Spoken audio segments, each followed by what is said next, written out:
could change. And the other point I wanted to get to is bottle versus can. I personally never like anything in a can. There's this tinny aftertaste. I'm talking, I don't drink soda in a can. I don't like food that comes from a can. Do you think in the beer world that makes a difference? Not really. No, the cans right now are they're not that same tinny flavor that they had before. Some of the best breweries out there, like Oscar Blues in Colorado, everything's in cans. And cans are good also. They're not good for home brewers because they recycle the bottles for when you're home brewing. But cans, there's a whole bunch of good arguments for cans that are out there as opposed to bottles. And the taste thing isn't the same as it was before.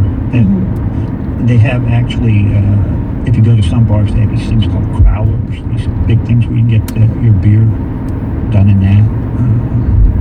Cans have come a long way. It's a big comeback right now. Mark, what do you have to say on that? The science of the lining on the inside of the can has changed, and so the liquid that's in the can in the beer industry in particular does not interact with the metal any longer, right? And it took them a long time to figure that out. And people have been drinking canned beer for a long time, completely used to that tinny flavor that you're referencing. And it was very true, and it was very real, even from the science point. But now the linings have gotten so good that the cans are the beer. And the other upshots of the cans is it blocks out all the light.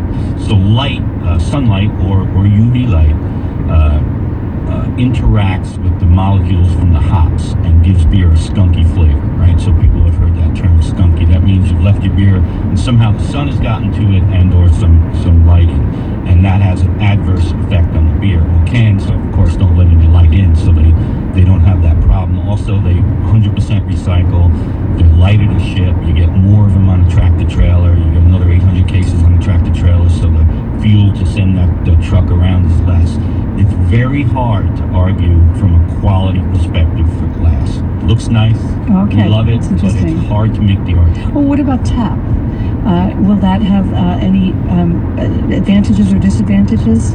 Well, I would still encourage people, though, to take the beer from a can, pour it into a glass, because I think you experience the beer more. Drinking beer, while the quality is great coming out of the can, you still experience the beer from the aroma and put it in the right kind of glass, and especially if you're enjoying it with a meal, that's still the best way to enjoy your beer.